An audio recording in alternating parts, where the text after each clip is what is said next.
तकरीबन एक हफ़्ता गुजर चुका है, लेकिन रामगिरी की गिरफ़्तारी अभी तक अमल में नहीं आई है।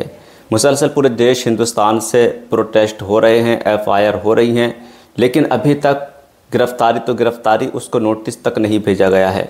दोस्तों, कई सारी वीडियो प्रोटेस्ट ऐसे सामने आए हैं कि लोग धरना प्रदर्शन पर बैठ गए हैं, यानी धरने पर बैठ के मांग कर रहे हैं कि जब तक रामगिरी को गिरफ़्तार नहीं किया जाएगा हम धरने से नहीं उठेंगे।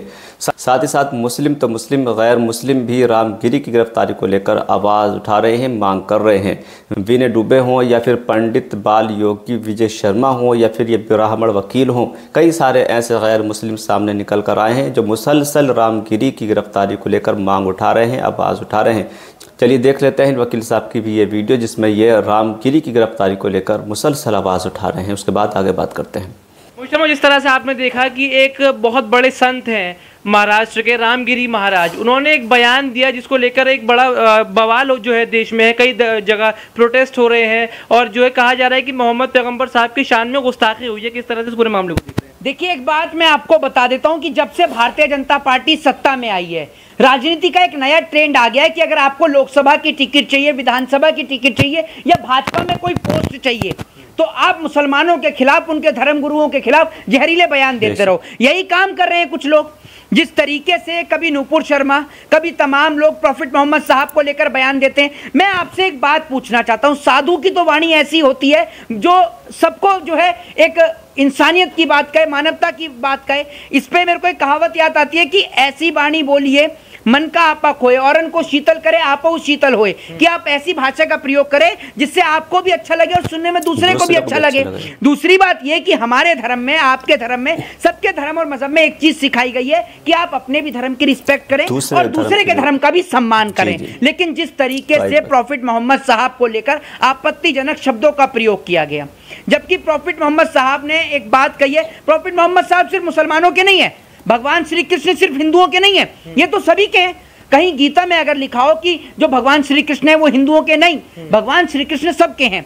कहीं कुरान में लिखा हो कि प्रॉफिट मोहम्मद साहब सिर्फ मुसलमान के नहीं, वो सबके। उन्होंने लिखा भी है कि वामा अरसलनाका रहमतुल्लिल आलमीन, वो जो है वो पूरे देश सबके बिल्कुल। तो उनके लिए इस तरीके की बात करना ये सरासर गलत है। दूसरी बात ये कि आप इस्लाम को पढ़कर तो देखिए, जिस देश के अंदर एक मेमोरेंडम क्रिएट किया गया, जिस देश में ये दिखाया गया कि मुसलमान जो हैं वो इस देश के लिए गद्दार हैं, ऐसा क्रिएट किया भाजपा ने, जबकि ऐसा नहीं है। जो व्यक्ति इस देश के अंदर अगर उसको नमाज पढ़ने से पहले अगर पानी नहीं मिलता पाक साफ होने के लिए, तो उसमें यह तक लिखा हुआ है कुरान के अंदर कि आप उस देश की मिट्टी से वजू कर सकते हैं, ये बात लिखी हुई है। दूसरी बात यह कि मीर उस्मान अली कौन थे, आप पढ़ के देखिए ना। अशफाकुल्लाह खां कौन थे, आप पढ़ के देखिए। वो लोग जिन्होंने इस देश के लिए अपना सर्वोच्च न्यौछावर कर दिया, आज आप उनके धर्म गुरुओं के लिए इस प्रकार की बातें कर रहे हो। मैं आपको बता दूं ये सब बातें कब हुआ करती थी और कब ये शुरू हुआ। ये सब चीजें करते थे अंग्रेज। जब अंग्रेजों को इस देश पर कब्जा करना था, तब अंग्रेज यही काम करते थे कि हिंदू को मुसलमान से लड़ाते थे, मुसलमान को हिंदू से लड़ाते थे। और जिस तरीके से महाराष्ट्र के जो महाराज हैं उन्होंने इस तरीके का बयान दिया, बहुत ही शर्मसार ये बयान है। और मैं आपसे एक बात कहता हूं, अगर आप इस देश के मुसलमानों से इतनी नफरत करते हो तो देश की सत्ता में बैठी भारतीय जनता पार्टी के अंदर तमाम बड़े बड़े पदों पर मुसलमान क्यों बैठे हैं? मुख्तार अब्बास नकवी, शाहनवाज हुसैन, भारतीय जनता पार्टी ने अपनी पार्टी से बाहर क्यों नहीं निकलती? जरा मुझे इस सवाल का जवाब दीजिए। मतलब अगर कोई मुसलमान भाजपा में है तो ठीक है, लेकिन थोड़ी कर रहे हैं मोहित शर्मा, नफरत थोड़ी कर रहे हैं वो। मैं आपसे एक बात कह रहा हूं, आज अगर किसी महाराज ने प्रॉफिट मोहम्मद साहब को लेकर बयान दिया, तो कल को एक बात आप मुझे बताइए, कल को अगर कोई क्या कहते हैं मुसलमान अगर हिंदू धर्म के उसको लेकर बयान देगा तो दंगा ही तो होगा देश में विद्रोह तो होगा। और क्या होगा? तो मैं आपसे ये कहता हूं कि हम इस मुल्क के 4 भाई हैं, हिंदू, मुस्लिम, सिख और ईसाई। हमारा धर्म, हमारा मजहब, हमारी पूजा, हमारी पाठ वो अलग हो सकती है, हमारी धर्म को मानने की जगह अलग हो सकती है, लेकिन ये नहीं है कि हमारे ईश्वर अल्लाह भगवान अलग है, नहीं, वो सिर्फ एक है। एक बात बता दूं, वो सिर्फ एक है। और जिस तरीके से जब उस महाराज को लेकर मध्य प्रदेश के अंदर प्रदर्शन किया जाता है, प्रोटेस्ट किया जाता है, और कुछ वहां के लोग जब सड़क पर आते हैं आंदोलन करने के लिए, तो दुर्भाग्य की बात है कि इस देश का संविधान जो देश के प्रत्येक नागरिक को प्रोटेस्ट करने की आजादी और परमिशन देता है, राइट टू स्पीच का अधिकार देता है, राइट टू फ्रीडम का अधिकार देता है, उस देश में उनके ऊपर बुलडोजर की कार्रवाई करी जाती है। अवैध था ना? मैं आपसे कहता हूं कि अगर अवैध वो था तो सबसे पहले तो आपको उनको नोटिस सर्व करना चाहिए। और अगर वो अवैध था तो उसके घर पे जो गाड़ियां थी, जो गाड़ियां आपने चूरमचूर करी हैं, गाड़ियां अगर इलीगल हैं तो सरकार का राइट है कि सरकार उन गाड़ियों को जब्त करे। उनके ऊपर, उनको गाड़ियों को चूर करने का कोई राइट नहीं है।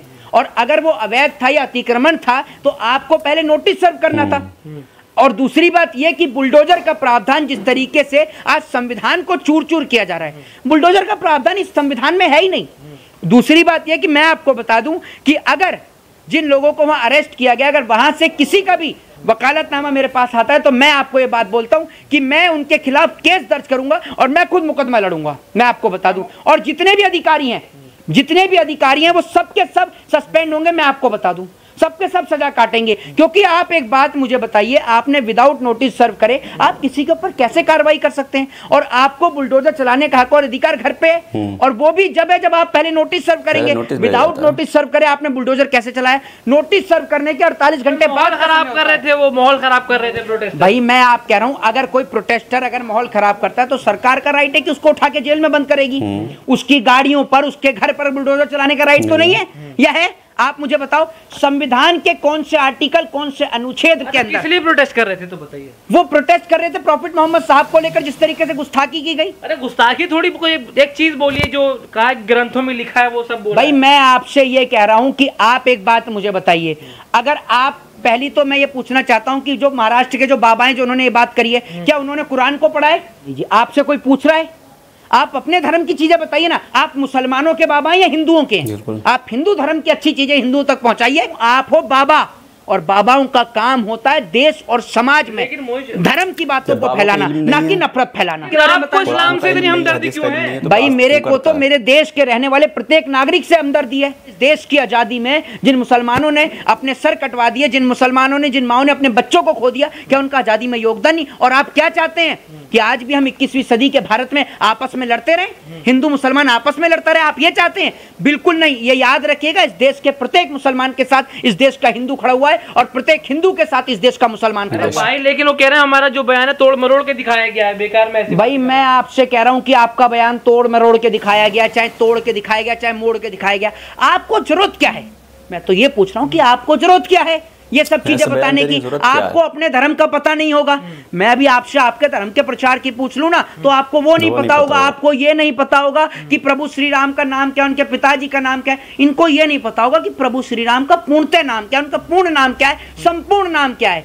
भैया इस देश में टीआरपी बटोरने के लिए सिर्फ और सिर्फ मुसलमानों को टारगेट किया जा रहा है। और इस देश के अंदर एक बात बोलूंगा, आप लोग ऐसे ही उलझे रहो, ऐसे ही लड़ते रहो। आपने देखा होगा आज भी देश के गृह मंत्री का बेटा, अमित शाह का बेटा बीसीसीआई से आपने देखा कि इंटरनेशनल लेवल तक पहुंच गया। और आपके बच्चे लड़ते झगड़ते हुए अपना भविष्य खराब कर रहे हैं। ना तो आपके बच्चों को बेहतर शिक्षा मिल रही, ना उनको बेहतर स्वास्थ्य मिल रहा। आप लड़ते रहिए हिंदू मुसलमान में। जी सवाल ये है कि अगर रामगिरी का महाराज का आपको विरोध करना है, उसने गुस्ताखी किया है, विरोध करना है, तो आप विरोध के आधार पे आप पुलिस के ऊपर पत्थरबाजी कर देंगे? बुलडोजर की जो कार्रवाई हुई है पत्थरबाजी करने के ऊपर हुई है। पहले आप दो बातें कह रहे हैं। आपने कहा कि पत्थरों की बाजी के ऊपर चला है, दूसरा आप कह रहे हैं कि अतिक्रमण है। पहले आप ये डिसाइड करिए कि वो अतिक्रमण था या पत्थर के ऊपर चला है। ये सबसे बड़ा सवाल है। इस देश में न्यायपालिका है, सजा देने के लिए न्यायपालिका है। और जो बेटियों की इज्जत और आबरू लूट रहे हैं उनके घरों पर तो नहीं चल रहा बुलडोजर। मैं कह रहा हूं बुलडोजर चलना चाहिए बेटियों की इज्जत लूटने वालों की छाती के ऊपर इस देश में,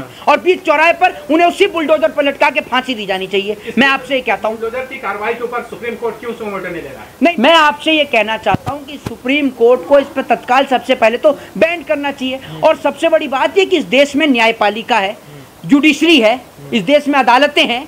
आप अपने आप ही जो है क्या कहते हैं कार्रवाई कर रहे हैं, बुलडोजर लेके जहां मर्जी चढ़ जाते हैं। भाई आप एक बात मुझे बताओ, राम रहीम की कितनी प्रॉपर्टियों पर बुलडोजर चला? चिरमियानंद, नित्यानंद, आसाराम, कितनी प्रॉपर्टियों पे चला? पूरा देश पूछना चाहता है ना भाई कि बेटियों के साथ बलात्कार करने वालों की कितनियों की प्रॉपर्टी पे बुलडोजर चला? मोहित शर्मा सवाल ये है कि इनको हिम्मत कहाँ से आती है? क्योंकि इस्लाम बहुत बड़ा धर्म है, आप भी मानते हैं इस्लाम बहुत बड़ा धर्म है, और उनके प्रॉफिट मोहम्मद को ऐसा कुछ बोल देना, कोई भी अभी ट्रेंड सा चल जा रहा है, कभी नुपुर शर्मा बोल दे रही है, कभी टी राजा, कभी नवीन जिंदल, अब ये महाराज, कितनी हिम्मत कहाँ से आ जाती है? हिम्मत की आप बात कर रहे हैं ना, असल में क्या है कि जब एक छोटा बच्चा खेलता है, इस बात को बड़े गौर से पूरे देश के लिए बताना चाहता हूँ कि जब एक छोटा बच्चा खेलता है और खेलते खेलते गिर जाता है और उसके पाँव में जब चोट लग जाती है तो उसकी माँ उसको उठाते हुए जमीन पर हाथ मारते हुए बोलती है कि बेटा चुप हो जा, चींटी मर गई। जानते हैं क्यों? सिर्फ इसलिए ताकि उस बच्चे का ध्यान हट जाए। यही काम देश की सरकार कर रही है। बढ़ती महंगाई, बेरोजगारी और भ्रष्टाचार से जनता का ध्यान हटाने के लिए हिंदू मुसलमान क्रिएट करती है, और उसके लिए कुछ ऐसे लोगों को प्री प्लान किया था जो इस तरीके के बयान देते हैं। अब से कुछ समय पहले एक का बयान आया था संत परमहंस का, जो ये कह रहा था कि मेरे आदमी शाहरुख खान को ढूंढ रहे हैं। जैसे शाहरुख खान तो कोई आम आदमी है, सबको पता है मन्नत में शाहरुख खान रहता था। कह रहे मेरे आदमी शाहरुख खान को ढूंढे, शाहरुख खान कहीं खो गया है? फिर वो कह रहा मैं जल्द समाधि ले लूंगा। भैया उसने कोई समाधि नहीं ली। तो मैं आपको बता दूं कि इस देश के अंदर कुछ लोग ऐसे हैं जो देश का माहौल खराब कर रहे हैं, लेकिन देश के अंदर बहुत सारे लोग ऐसे हैं जो प्रेम और भाईचारे के साथ रहना। लेकिन वो ये कि मोहित शर्मा की जो देखा जाता है गिरफ्तारी, क्योंकि पहले नुपुर शर्मा की भी नहीं हुई, टी राजा की नहीं, नवी जिंदल की नहीं हुई, अब महाराज का गिरफ्तारी होगी? कुछ बिल्कुल नहीं होगी। मैं पहले बता दूं, उम्मीद आशा बिल्कुल छोड़ दीजिए, क्योंकि इस देश के अंदर जो है जिस तरीके से आप देख रहे हैं कि जिसकी लाठी उसकी भैंस, वो वाला हिसाब है। और ऐसे लोगों को कहां से शय मिलती है पूरा देश जानता है, ठीक है ना। और आप इस तरीके के काम करके भारत को बदनाम करने की कोशिश कर रहे हैं। भारत विश्व का एकमात्र देश है जहाँ दिवाली और रमजान एक साथ मनाया जाता है। उस